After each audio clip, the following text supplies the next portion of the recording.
Today we're driving the 2023 BMW M4 CSL. Let's start this up. We'll walk you around it. We'll talk some about it, and then we'll take it for a drive and see what it's like on the road.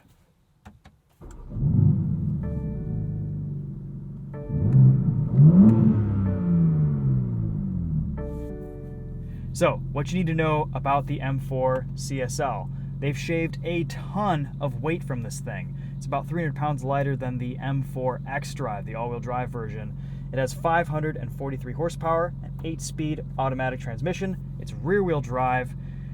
We don't get any rear seats, just a little cargo net to hold down 2 bucket racing helmets. CSL badging in the back.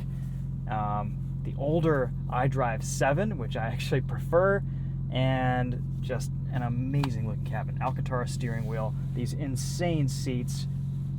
Starting price on this is about $140,000. The only option on this M4 CSL is the Brooklyn Gray Metallic Matte Paint. That's a $4,500 option.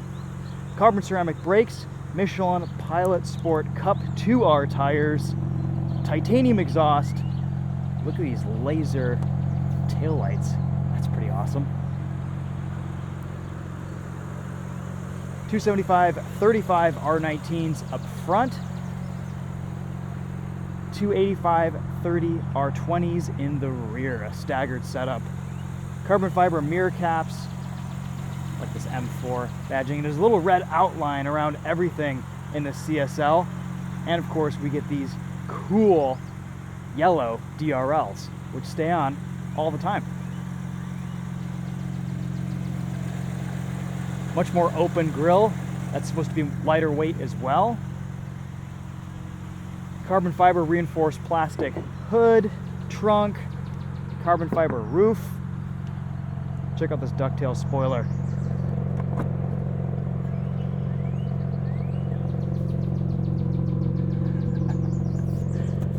This is very race car. There's the carbon trunk. We had it out on track, and the front end grip from the CSL is just incredible. It's so controllable at the limit. There's not a lot of steering feel, but you can feel how tight and taut and sorted the chassis is. You can get the rear end pretty loose, go sideways, have a bit of fun, and still, it's controllable. It could do with a little bit more rear downforce, but ultimately, this thing is a monster on the track. We had it out at Gingerman Raceway. It's probably the fastest car we've ever taken out there. We weren't recording lap times or anything like that, but just an insane experience behind the wheel. Curb weight on this is 3640. That's 200 pounds lighter than the BMW M2 we were driving a little while ago. Let's pop the hood, take a look at this 3-liter twin-turbo inline-6. Love the structural bracing here. This is a good-looking engine bay. Despite its performance, it still gets decent fuel economy. 16 miles per gallon in the city, 23 on the highway. I believe we were averaging about 26 to 28 heading out to Gingerman on I-94 West. Front end is mad on this thing. Wow. Lots of carbon fiber. Don't want to know how much this splitter costs.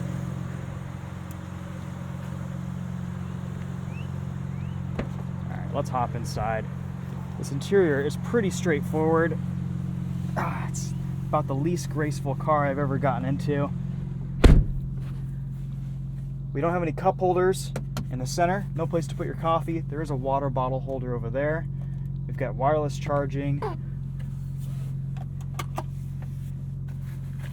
Lots of carbon fiber here in the center console. All these little bits to save weight and improve performance in this M4 CSL. We'll show you guys what we have set up with our M1 and M2 buttons.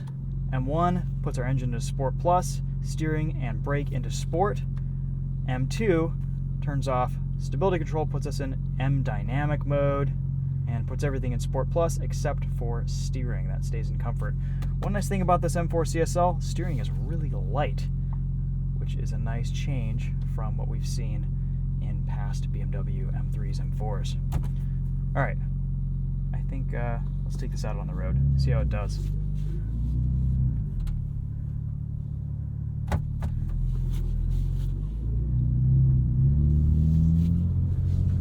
BMW has lowered the suspension by 8 millimeters, retuned things. It's stiffer, it's harsher. And this titanium exhaust sounds pretty awesome.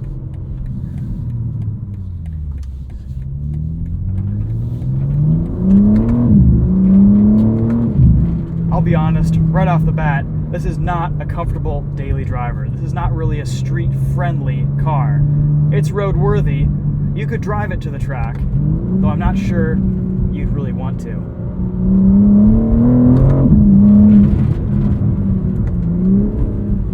The Cup 2R tires provide insane amounts of grip. They pick up every little rock and pebble and stone along the way.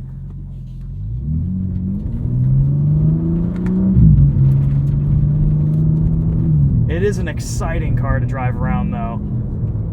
Even if you are getting tossed around and jostled and you're not that comfortable in this racing seat. To adjust these seats, you have to get out your Torx bits and fiddle with the bolts in between this carbon fiber center console and the seat, and it's a really tricky thing to get to. So once you've adjusted the tilt angle of these seats, you're pretty much going to leave it there for a long time. You do have manual adjustment fore and aft, so you can slide the seats forward and backwards on rails, which is nice, but there's no backrest adjustment. There is an option to remove this head pad right here for a helmet, so if you want just a little bit more space for that helmet to extend back, you can do that, and we did that on track yesterday, and it was very nice. It was actually pretty comfortable on the road course. Otherwise, you're seated a little bit too far forward, and you feel like you're too hunched over the steering wheel.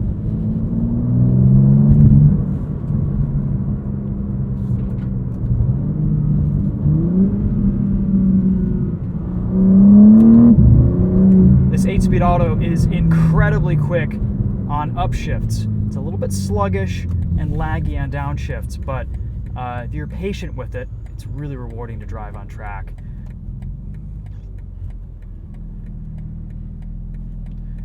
Carbon ceramic brakes are fantastic. Had no issues all day long. They held up beautifully on the street. They're pretty easy to control, and you can put them in sport or comfort, whatever you prefer. And they're easy to modulate. They're not too grabby. I love these carbon ceramics. They're from Brembo and they're fantastic.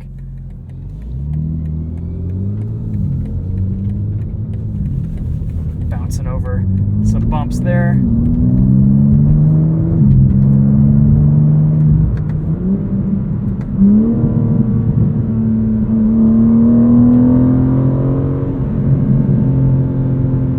Really gnarly exhaust.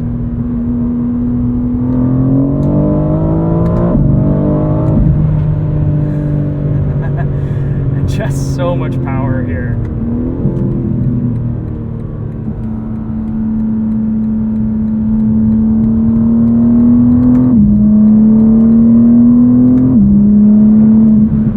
It's loud in this cabin. It's really loud, especially with the engine in Sport Plus mode and the exhaust valve open. You can quiet everything down if you want to, but at full bore, on full throttle, there's a lot of noise.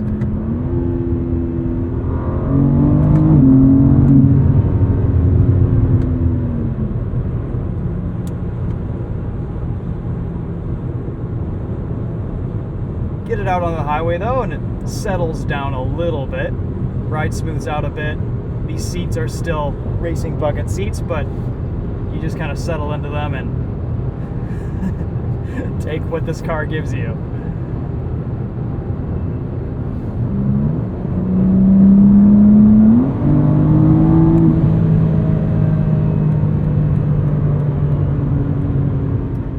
Even though you can't go and get coffee in your M4 CSL because there's nowhere to put it, you're definitely going to want to have some coffee in your system because you've got to be awake while you drive this thing. You have to be on your A game and have your wits about you. This car can easily catch you out. Probably going to want to leave traction control on here on the street. There's a little bit of turbo lag, and once boost kicks in, this thing really rockets out of corners. A little bit of wheel spin, not a lot of weight over that rear end.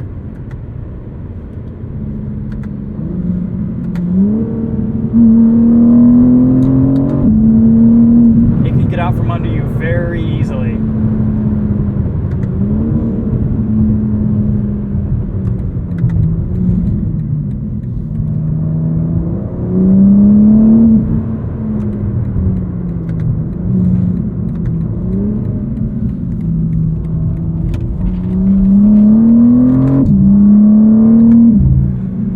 actually a pretty easy car to drive up to 8 or 9 tenths. Once you get to that 10 tenths limit though, it becomes a little bit hairy. Things get a bit sketchy and twitchy, and you really have to kind of know what you're doing. And then when you're sliding it around and you're well beyond the limit, it kind of comes back and becomes really progressive and easier to drive and slide around.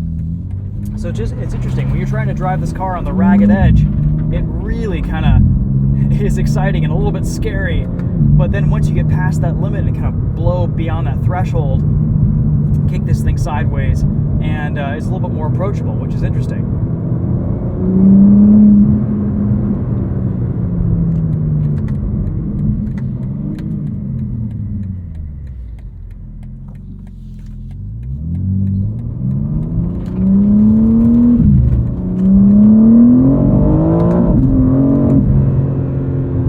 The torque here is pretty wild.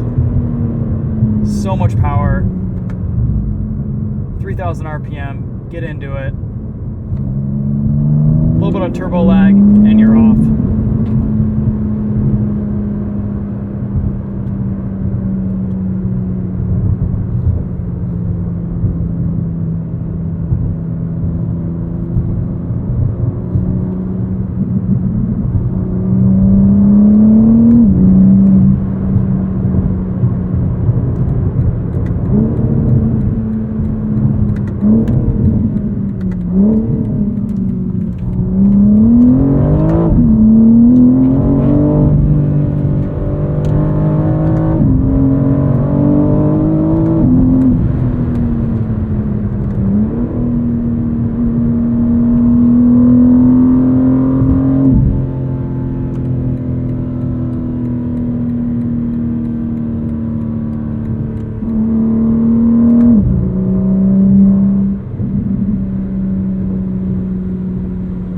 I really like the way this S58 sounds.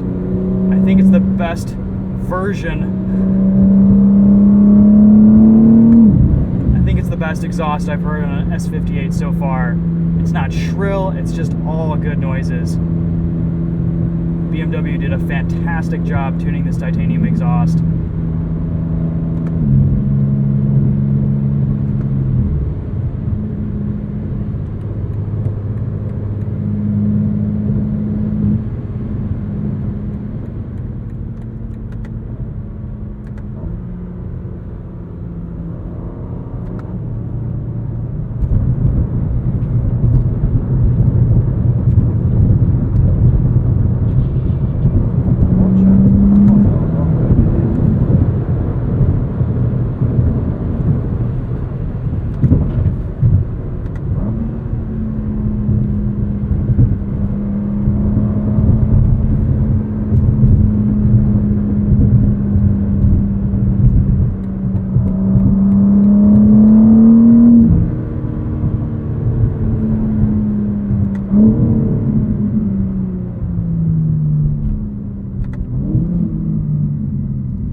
Some of the shifts from this 8-speed are brutal.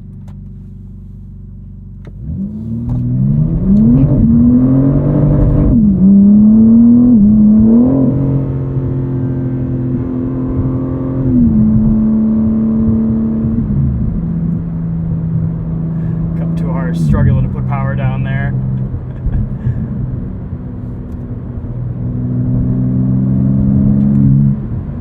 This is a car that I find myself driving in manual mode quite a bit just because the power level is so high that I want to know exactly what gear I'm in when I'm shifting. I want control over this powertrain.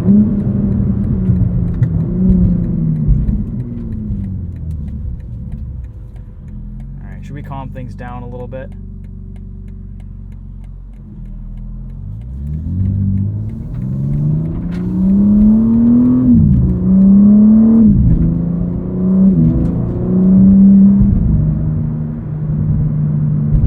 Funny, BMW has tuned this 8-speed almost to feel and drive like a dual clutch.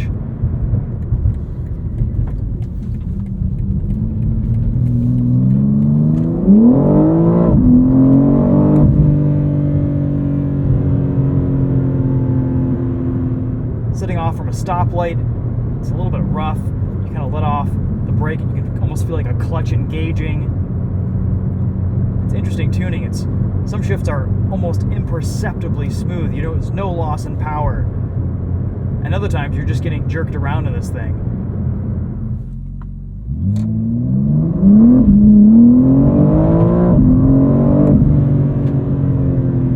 I really only have 2 complaints about this M4 CSL. The first, these carbon fixed back bucket seats are a little bit hardcore. They're definitely too much for the street, and they're probably overkill for most people's track needs. You can, at a no-cost option, fit this with the electronically adjustable carbon seats that are a lot more comfortable, a lot more livable day to day.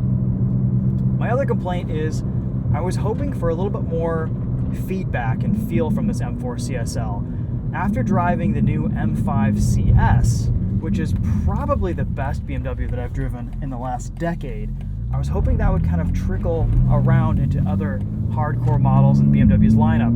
That car was just so amazing to drive. The feedback, the chassis, the communication you got through the wheel, the steering was amazing.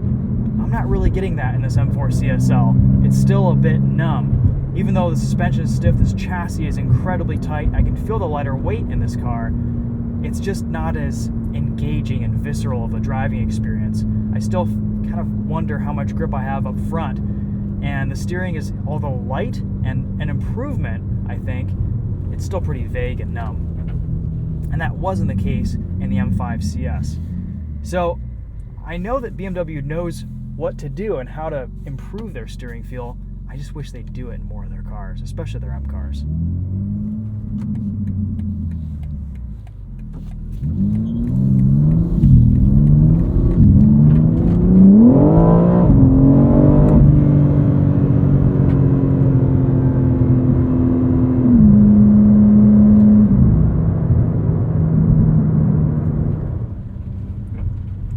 So at the end of the day, I mean, they're only making 1,000 of these M4 CSLs. It is a pretty cool car to have experienced, and it's been great taking you guys along the ride this week on track and on the street. A big shout out to Michelin for overnighting these Michelin Cup 2R tires out to us from Germany this week so that we could take this out to the track. And shout out to BMW for loaning us this car. This has been a pretty incredible time behind the wheel. So anyway, that's going to wrap it up for this video. Thanks again for watching. We'll see you guys in the next one. Take care.